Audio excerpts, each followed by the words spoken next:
আপনাদের এমপি প্রার্থী অবসরত মেজর হাফিজুদ্দিন আহমেদ ভোলা ৩ থেকে তজুমুদ্দিন উপজেলা তেনার মনোনয়নপত্র জমা দিয়েছেন। আসলে আপনারা ভোটারদেরকে কী প্রতিশ্রুতি দিতেছেন এবং আপনাদের ভবিষ্যৎ পরিকল্পনা রয়েছে কি লালমোহন তজুমুদ্দিন নিয়ে? বিসমিল্লাহির রহমানির রহিম। আপনারা জানেন এই ত্রয়োদশ জাতীয় সংসদ নির্বাচন আগামী 12 ফেব্রুয়ারি অনুষ্ঠিত হতে যাচ্ছে। বাংলাদেশ জাতীয়তাবাদী দল বিএনপি এই নির্বাচনে অংশগ্রহণ করতেছেন দেশ ও জাতির বৃহত্তর স্বার্থে। তো বিএনপির মনোনীত প্রার্থী মেজর হাফিজউদ্দিন আহমেদ বীর বিক্রম ইতিমধ্যে তজুমুদ্দিন লালমোহনের নির্বাচনী আসন থেকে 6বার সংসদ সদস্য নির্বাচিত হয়েছেন। এবার তিনি বিএনপির প্রার্থী হয়ে আবারও বিপুল ভোটে নির্বাচিত হবেন বলে আমরা আশা করি। ইতিমধ্যে ইনি 6বার নির্বাচিত সংসদ সদস্য হিসাবে তজুমুদ্দিনে অনেক উন্নয়নমূলক কর্মকাণ্ড করেছেন। রাস্তাঘাট, পোল, কালভার্ট এবং নদী ভাঙ্গন রোধে, স্কুল কলেজ প্রতিষ্ঠা করা এবং মেরামত করা, নতুন ভবন নির্মাণে ওনার ব্যাপক অবদান আছে। আগামী দিনে নির্বাচিত হলে একইভাবে উনি উন্নয়নের ধারা অব্যাহত রাখবেন এবং তজুমুদ্দিনে যে মাদকের যে ছড়াছড়ি চলতেছে বিগত সরকারের আমল থেকে, এগুলোকে রোধ করার জন্য উনি সর্বোচ্চ চেষ্টা করবেন তজুমুদ্দিনকে নিরাপদ রাখার জন্য। আসলে তিনি এখানে একটা কথা বলছেন কিছুক্ষণ আগে যে আসলে আমাকে কর্মীরা গিয়ে নিজেরাই অনেক কাজ করছে, অনেক কিছু করছে দলের জন্য। তিনি যেটা চ্যালেঞ্জ ছুড়ে দিলেন যে আপনারা যে যাই বলেন কিন্তু আপনারা ভোটকে কত কাস্ট করে আনতে পারবেন, সে আমার জনপ্রিয় কর্মী হবেন। আসলে এই ব্যাপারে আপনার এটা উনি সঠিক কথা বলেছেন যে অনেকে ঢাকায় গিয়ে অসত্য কথা নেতার সামনে বলে আসেন, এটা উনি বুঝতে পারেন, যার জন্য উনি বলছেন যে যার এলাকায় কেন্দ্র ওয়াইজ আমি দেখব যে কে কত ভোট ওই কেন্দ্রে বিএনপি ধানের শীষ পেয়েছেন, উনি পেয়েছেন, সেই হিসাবে ওই নেতাকে সেভাবে মূল্যায়ন করবেন।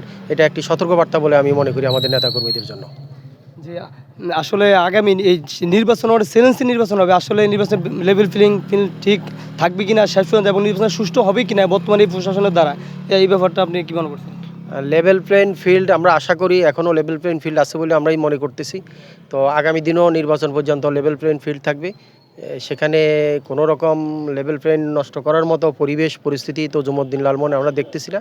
তারপর আমরা সামনের দিনগুলো আইন শৃঙ্খলা বাহিনীর সাথে যোগাযোগ রাখবো, সরকারের উচ্চ পর্যায়ে আমরা যোগাযোগ রাখবো যেন লেভেল প্লেইং ফিল্ড নষ্ট না হয়। এনসিপির মতন এমন একটা দল যেটা হলো তাদের সঙ্গে যাদের আন্দোলনের নেতৃত্ব দিয়ে প্রেসিডেন্ট হাসিনার পতন হলো, কিন্তু আসলে তাদের দলটা ভাঙা শুরু করলো, ইতিমধ্যে জানেন 8 দলের সাথে তারা যুক্ত হলো। আসলে এই ব্যাপারটা কীরকমভাবে দেখছেন আপনি? না, এটা নিয়ে দেখার কিছু নেই। এনসিপি যা ভালো করছে তাই করছেন, কারণ তারা জুলাই যুদ্ধ হিসেবে তাদের উচিত ছিল তারা যেই লক্ষ্য নিয়ে এই আন্দোলন করেছেন সেই লক্ষ্যবস্তুতে পৌঁছার জন্য তাদের যা যা করা উচিত ছিল আমি মনে করি তারা তা করতে ব্যর্থ হয়েছেন, যার জন্য তাদের দল ইতিমধ্যে দলের মধ্যেই তাদের বৈষম্য সৃষ্টি হয়েছে এবং ইতিমধ্যে দল ভাঙন শুরু হয়েছে। জি, ধন্যবাদ। বিএনপি জিয়াউর রহমানের দল, আমাদের দলটাই বহু গণতান্ত্রিক দল, বহুদলীয় গণতান্ত্রিক দল। আমাদের সংগ্রাম ছিল, আমাদের বহু নেতাকর্মী জেলে গেছে, গুম হয়েছে, একটাই এদেশে গণতন্ত্র প্রতিষ্ঠিত হবে। এই গণতন্ত্রের জন্যে আজকে ভোট 18 বছর 20 বছর লোক ভোট দিতে পারে নাই।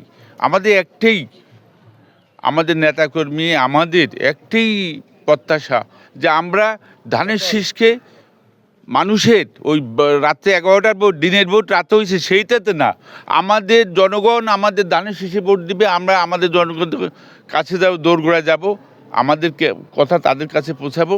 ইতিমধ্যে আমাদের তারেক জিয়া আজকে আমার নেতার কথাও শুনে মেজর হাফিজ আমাদের নেতার কথাও শুনলেন, আমরা যেটা ধর্মীয় দলগুলি বলতে পারেন নাই, আমার নেতা তারেক জিয়া সেটা বলছে।